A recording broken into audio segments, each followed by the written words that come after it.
और आज भी बस मालिकों के लिए वहाँ कह रहे थे कि प्लाट देंगे, ये देंगे, कोई व्यवस्था नहीं। डेढ़ महीना मतलब 1.25 महीना होने को आया, ना पुलिस चौकी है, ना वहाँ पानी का साधन है, ना वहाँ रेल मतलब चाय की व्यवस्था है, ना कोई बैठने की व्यवस्था है, ना में आपका टायर पंचर हो जाए तो सुधरवाने के लिए हमें यहीं भेजना पड़ेगा, हमारा नंबर ही कैंसिल होगा, बस नहीं आ सकती।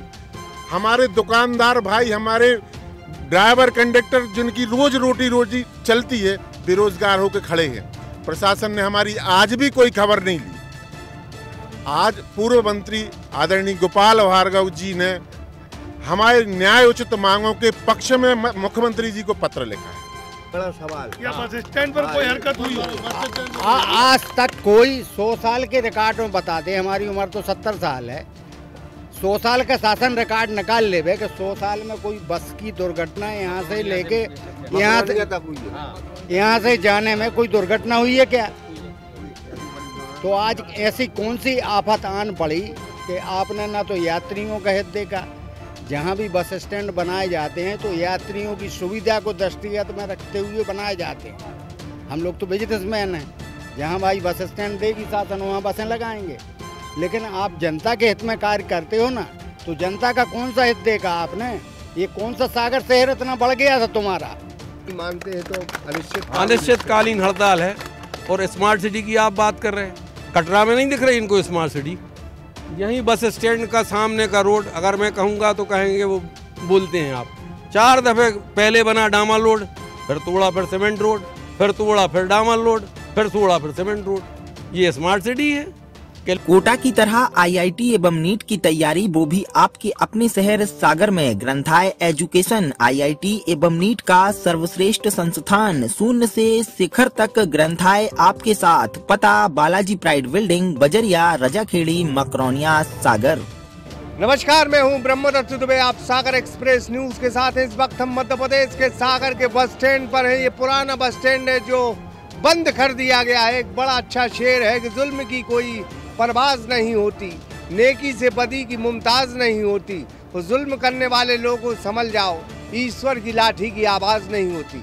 आवाम परेशान है, बस ऑपरेटर परेशान है, यहाँ की जनता परेशान है। लेकिन प्रशासन ने जो है 2 नए बस स्टैंड बनाए हैं, और जो दूसरा तिली वाला जो नए आरटीयू के पास बस स्टैंड है, उसका जो रूट निर्धारित किया गया था, बस ऑपरेटरों को वो रूट बनाया गया था, वो अचानक 1 महीने बाद बंद कर दिया गया और कहा कि आप जो है बाईपास से जाओ।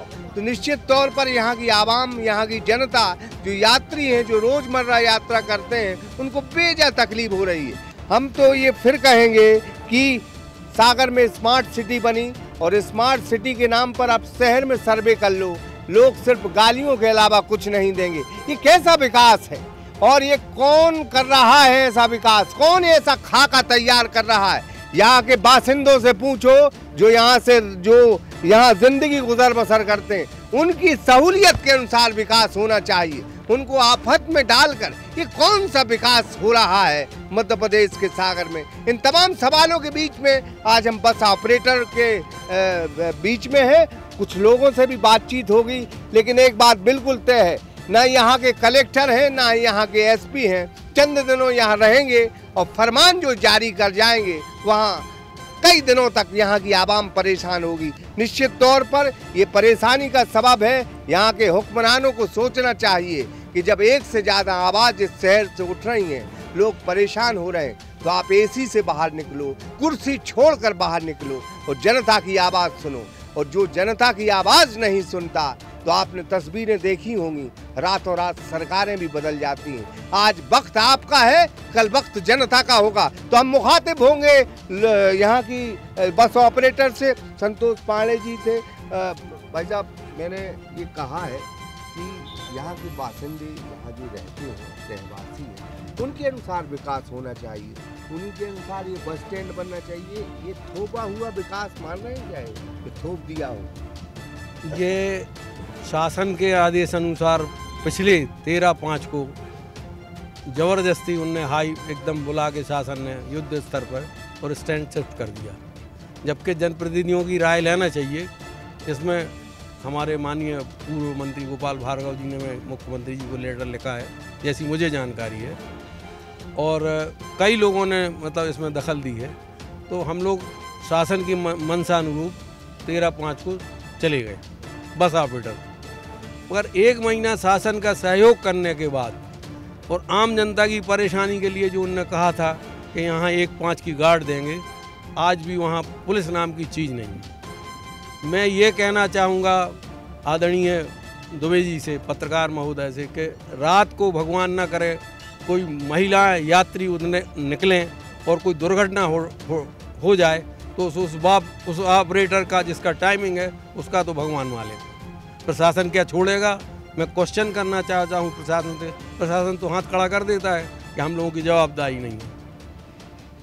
फिर दूसरा मैं कहना चाहूँगा कि आम यात्री इतना परेशान है, इन महीनों में शायद है कोई बस ऑपरेटर जिसके मिलने वालों ने कहा हो कहाँ ले गए आप बस स्टैंड जंगल में। ठीक यहाँ से 12 किलोमीटर की दूरी है। यात्रियों की असुविधा के बाद अब मैं बस मालिकों की तरफ मुखातिब होता हूँ आपके कहे अनुसार। यात्रियों के बाद इसलिए मैं कह रहा हूँ बस मालिकों की 1 महीना चलाने के बाद ना तो डीजल कम से कम 8 से 10 लीटर हर बस का लग रहा है, जो कि करीब एक्स्ट्रा लग रहा है, जो कि 800 या 1000 रुपया के लगभग ज़्यादा खर्च आ रहा है एक बस का। फिर वहाँ से गाड़ी आप देखिए मुश्किल से मुश्किल 5 या 6 सवारी चलती है। और आज भी बस मालिकों के लिए वहाँ कह रहे थे कि प्लाट देंगे, ये देंगे, कोई व्यवस्था नहीं। डेढ़ महीना मतलब 1.25 महीना होने को आया।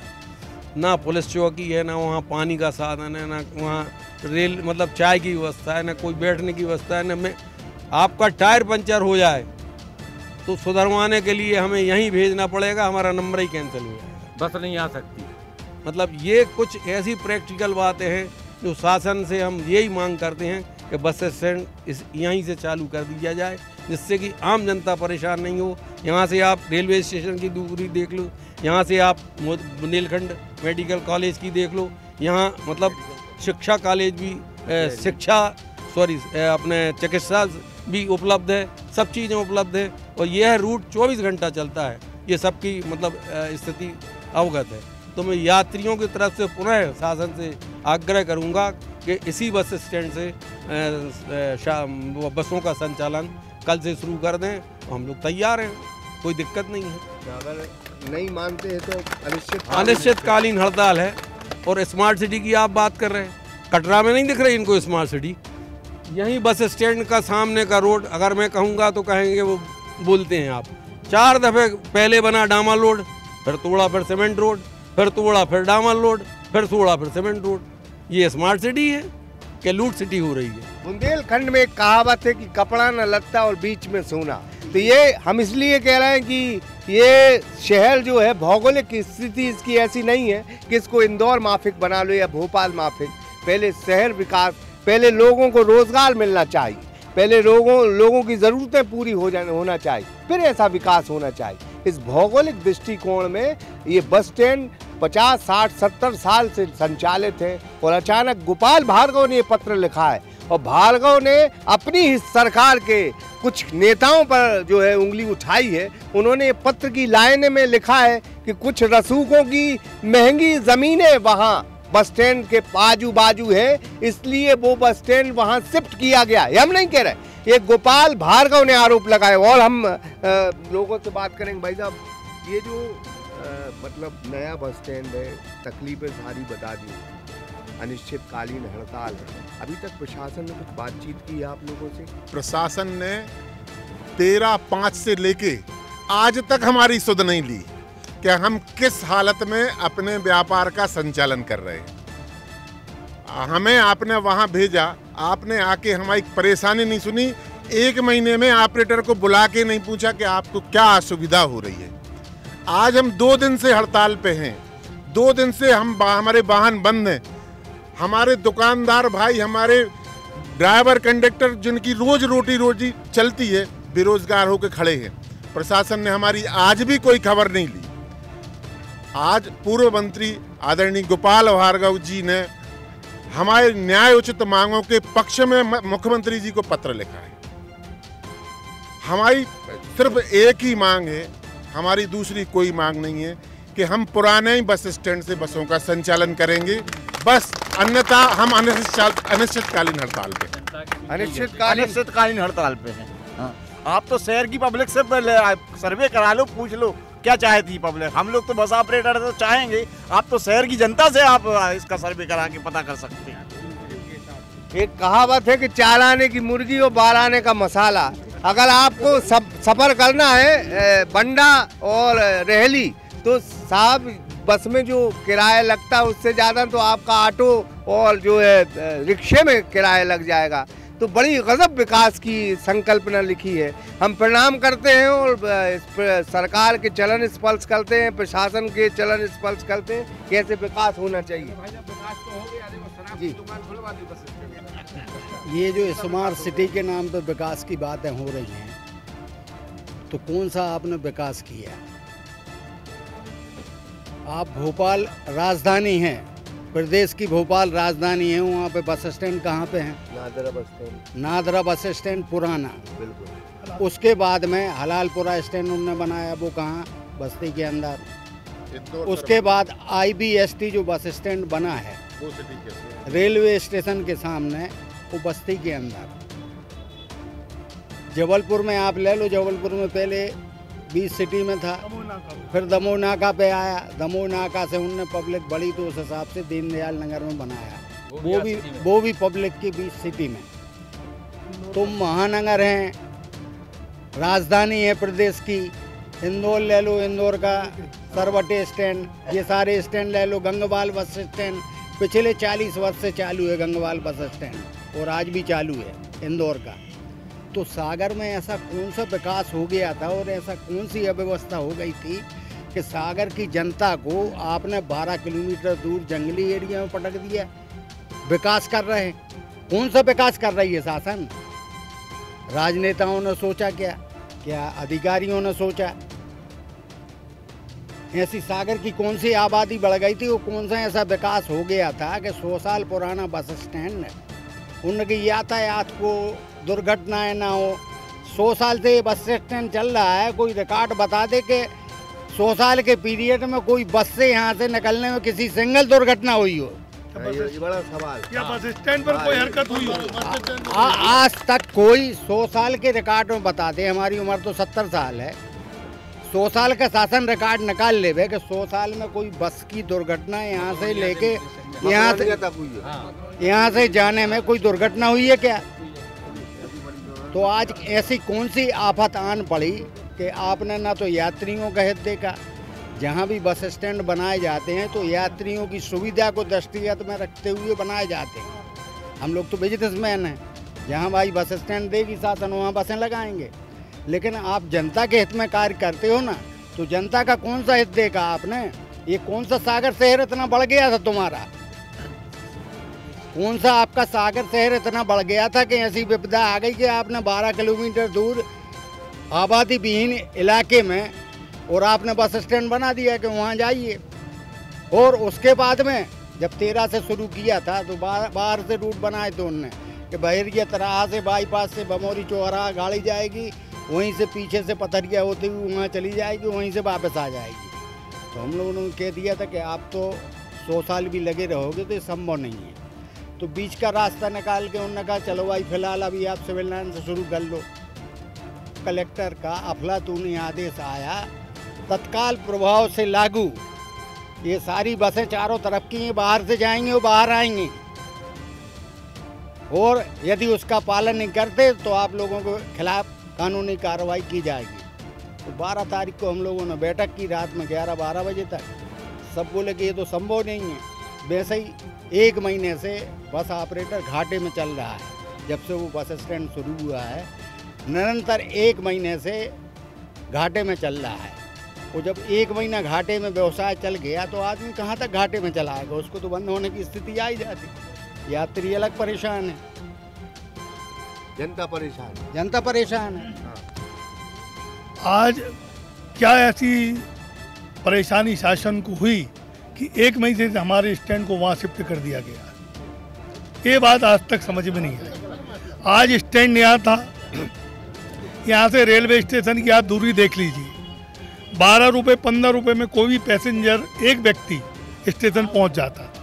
यहाँ व्यक्ति गांव से आते हैं, बच्चे छोटे छोटे गांव से कोचिंग करने सिविल लाइन चौराहे आते हैं। यहाँ से मेडिकल कॉलेज की दूरी आप देख लीजिए, 5 या 10 रुपए में वाहन से पहुँच जाते हैं। आज जो भी सवारी आ रही है वहाँ छोड़ दी जाती है, वहाँ से उनको आने में एक तो साधन नहीं मिलता, जो साधन मिलता है 50 रुपये पर सीट के हिसाब से लिया जाता है। रात में 9 बजे के बाद उस स्टैंड से बसों का संचालन बंद हो जाता है, क्योंकि वहाँ कोई साधन ही नहीं है, ना कोई बसें ऑपरेटर जाने वाला है। सिटी बसों का क्या रहता है? कई सिटी बसें तो 6 बजे बंद हो जाती नहीं, वो 6 सिटी बसें चल रही, 450 बसों की ये है। और रोज वहाँ किसी ना किसी स्टाफ के साथ कुछ मारपीट होती रहती है। ऐसा क्या विकास हो गया या इतनी पॉपुलेशन कैसे बढ़ गई कि सरकार ने उठा के स्टैंड इतनी दूर कर दिया? उठा दिया। हम आपसे बातचीत कर रहे थे, आपने कहा कि जहर सी लगती है अगर यहाँ कोई बस आ जाए तो बड़ा लंबा चालान हो जाएगा। 2 बजे रात को, 2:30 बजे रात को अगर यहाँ से निकल गई तो उसका चालान बनेगा पुराने बस स्टैंड। यानी जहर लग रही कि यहाँ मुँह नहीं दिखाना, राज परिवहन मतलब मोटर बस नहीं दिखाना चाहिए। 4:45 बजे हमारा गाड़ी का चालान बना है, 4:45 बजे कौन सा जाम लगता है? ये शहर आप जी जी आप मतलब कोई वाहन आ गया तो इतनी नफरत कि यहाँ गाड़ी से आना नहीं चाहिए। एक बड़ा अच्छा मशहूर शेर है कि सभी का खून शामिल है इस मिट्टी में, ये हिंदुस्तान किसी के बाप का थोड़ी है। हम ये बात इसलिए कह रहे हैं कि हिंदुस्तान सभी का है, ये देश सभी का है, ये जनता का देश है। जनता जिस डायरेक्शन में विकास चाहती उसमें होना चाहिए। ये थोपा हुआ विकास, ये सिर पर रख दिया विकास कि इसको तुम्हें लेना ही है, तो ये शायद संभव नहीं। और लोगों से हम बात करेंगे। आप मैं ड्राइवर हूँ। ड्राइवर, हम लोगों को भी दिक्कत, हम लोगों को सुबह 5 बजे जाना है तो 100 रुपये लगते हैं, रात में आना 5 बजे 100 रुपये लगते हैं। इतनी तो तनख्वाही मिला तुम्हें? 300-400 रुपये मिलते हैं, 200 रुपये हम लोग देंगे तो क्या करेंगे? और टाइम पे पहुंच नहीं पाते, टाइम पे ऑटो नहीं मिलता, खिलाना पड़ेगा और क्या करें? टाइम पे ऑटो नहीं मिलता, बच्चों को जहर ही खिलाना पड़ेगा। और कोई अपना घर से साइकिल लेके जाओ तो वहाँ डर रहता है कोई साइकिल लेके ना चला जाए अपने घर का पूरा जंगली इलाका है। बड़ी रौनक रहती थी बस स्टैंड में, हम भी आते थे कभी 2 बजे 3 बजे, बड़ी रौनक थी। सारी रौनक छीन ली पड़ी जी, बिल्कुल छीन ली, बिल्कुल। क्या लग रहा है? मतलब यहाँ तो शमशान घाट सा लग रहा है साहब यहाँ पे जी। बेरोजगार कुछ नहीं यहाँ पे। क्या विकास हुआ बताइए? हमारे बच्चे भूखे मर रहे हैं, किसके आगे जाए? क्या विकास मिल रहा है? बड़े बड़े महानगरों में चले जाइए आप, ग्वालियर महानगर है, बीच सरकार उस पे है, सिटी के अंदर ऑफिस। उधर क्या जो उनकी जमीन है उनको अगर श्रीमान जी से एक निवेदन, एक सब शांत हो जाइए। ये बताइए, स्टैंड 100 वर्ष से यहाँ पर है श्रीमान जी, 10 फुट की रोड थी, पूरी बसें चलती थी, ऑटो चलती थी, ट्रक चलती थी। आज देखिए बसें, रोड देखिए आप, कितने चौड़ी रोड हो गए हैं। यहाँ आप 4 बसें साथ में ले जाओ और 4 बसें लेके आओ तो जाम कहीं लगेगा ना, कहीं कोई दिक्कत होगी। पुराना स्टैंड है ये, और स्टैंड में दिक्कत कौन सी है बताइए आपको? काफ़ी जगह है, कम से कम 6-7 एकड़ जगह है यहाँ पे भाई साहब। यहाँ पे पूरे चारों तरफ के स्टैंड का इकट्ठे करके यहाँ संचालित किए जाए तो हो सकती है। ये बताइए यहाँ कौन सी कमी है स्टैंड में? आप तो मैं ये बता दीजिए कि इसमें विकास कहाँ से होता है? विकास शहर कैसे होता है कि सारी सुविधाएं हों, और सुविधाएं खत्म होने से विकास होता है? या बताइए आप। स्मार्ट सिटी के अंदर ये विकास हो रहा है तो विकास से ये होता है कि विकास आदमी को सुविधा हो, इससे सुविधा थोड़ी हो रही, दुविधा दूनी हो रही है सर, दुविधा हो रही है।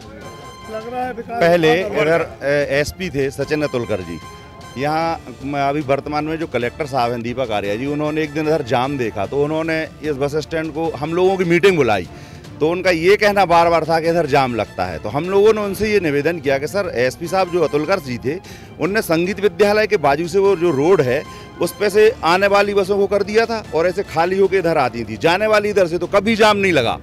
अब वो पिछले 4 साल से वो रोड एक बार बनाया फिर तोड़ दिया, फिर बनाया फिर तोड़ दिया। मतलब स्टैंड के चारों तरफ जितने रोड हैं सब में कुछ ना कुछ काम लगा है। अब जब कुछ ना कुछ काम चलेगा तो जाम की स्थिति तो बनेगी। अब ये रोड का काम हम लोग तो नहीं करवा रहे, ये आपको देखना चाहिए कि जब बस स्टैंड के आसपास हम इतना निर्माण कार्य करवाएंगे तो यातायात बाधित तो हो गई, तो उसकी समस्या हल ना करके उनने बस स्टैंड को यहाँ से पहाड़ों में बसा दिया।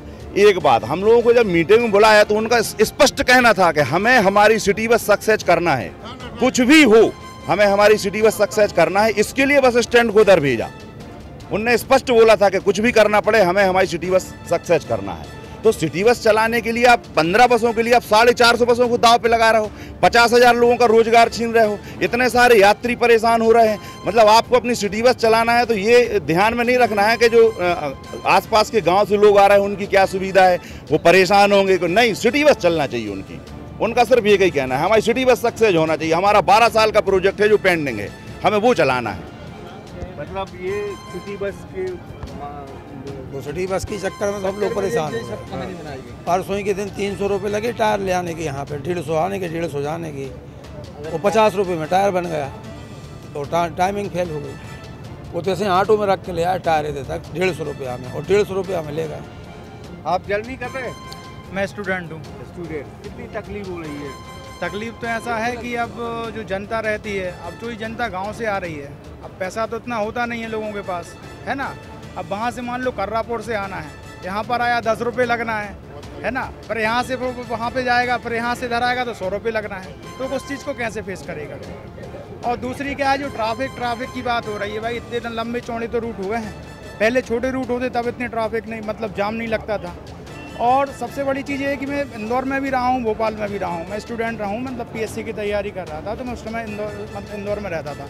तो वहाँ पे आज भी सरवटे स्टेशन है ना, पूरी सेंटर का, मतलब पूरे इंदौर का सेंटर है सरवटे, लेकिन वहाँ की व्यवस्थाएं देखो कितनी अच्छी हैं। 5 मिनट बस रुकती है और वहाँ से सीधी निकल जाती है ना, चाहे वो 3 इमली हो, चाहे कहीं पे भी आपको कहाँ पे जाना हो, देवास रूट आना हो, या फिर कहाँ पे आपको नासिक रूट जाना हो, लेकिन सेंटर कहाँ पे? सरवटे, बीचों बीच। लेकिन यहाँ पे इतनी ना पॉपुलेशन है ना जनसंख्या है, ठीक है। तब भी देखा जाए तो यहाँ पे कि कैसी मतलब समझ, अगर इसको प्रॉपर मैनेज किया जाए और प्रॉपर रूट वो कर दिए जाएँ तो यहाँ पे कोई दिक्कत नहीं होगी। और सबसे बड़ी असुविधा है और रात का देखा जाए तो आप देखो कि वहाँ पे 8 किलोमीटर कितना आउटर पड़ जाता है। कोई बस कहाँ छतरपुर से आ रही है, छतरपुर के बाद कहाँ से मेन सिटी से गुजरेगी तो क्या सिक्योरिटी रहेगी, लेकिन वहाँ पे आउटर में जाएंगे तो कितना वो रहेगा। और कोई मान लो बाहर से आ रहा है व्यक्ति, तो उसके लिए रुकने की व्यवस्था भी तो होनी चाहिए कि नहीं, है ना। ना वहाँ पे लॉज है ना कुछ है ना, और उसको तो यही पता नहीं कितना किराया है, क्या है, कैसे क्या। वहाँ पर जाओ तो आप तो शायद उसमें ओला वगैरह पे देखो तो आपको पूरी टैक्सी मिल जाएंगी ना, यहाँ पे ना ओला की व्यवस्था है, ना कोई मतलब कोई अन्य जो मतलब आपके लिए ऑनलाइन टैक्सी सुविधा रहती, ना वो सुविधा है। तो कैसे मतलब सर्वाइव हो पाएंगी बस जो उनका बड़ी तकलीफ है। हम फिर एक तस्वीर ज़रूर आपको दिखाएंगे, वो तस्वीर ये पीछे की है, ये बैरिगेट्स लगा दिए हैं। माने ये बैरिगेट्स इसलिए लगाए कि कोई यहाँ रुक ना पाए, और बैरिगेट्स इसलिए लगाए कि कोई यहाँ प्रवेश न कर पाए। माने ये बस ऑपरेटर को इस जगह से भगाने के लिए सारी चीज़ें अपना ली गई, और मतलब ये कहा गया कि तुम यहाँ घुस तक नहीं सकते। जो यहाँ 100 साल से रहे, 50 साल से 25 साल से रहे, उनको बिल्कुल प्रवेश निषेध कर दिया। आप देख रहे हैं बैरिकेड्स लगा दिए। तो कुल मिला के वीरान सा जो है स्थिति है। कभी यहाँ रौनक रहती थी, कभी यहाँ चहल पहल रहती। और मैं एक बात यही ख़त्म करूँगा कि ये मांग अनिश्चितकालीन हड़ताल है, और उनकी मांगें अब सिर्फ एक ही है मांग कि पुराने बस स्टैंड से ही बस ऑपरेटर अपनी बस चलाएगा, और कोई माई का लाल नहीं उसे रोकने वाला कि अब वो नए बस स्टैंड तक उसे पहुंचा दे। क्योंकि 450 बस हैं, कई ऑपरेटर हैं, बस ऑपरेटर हैं, वो इसी शहर के हैं, उनके भी 10 रिश्तेदार हैं।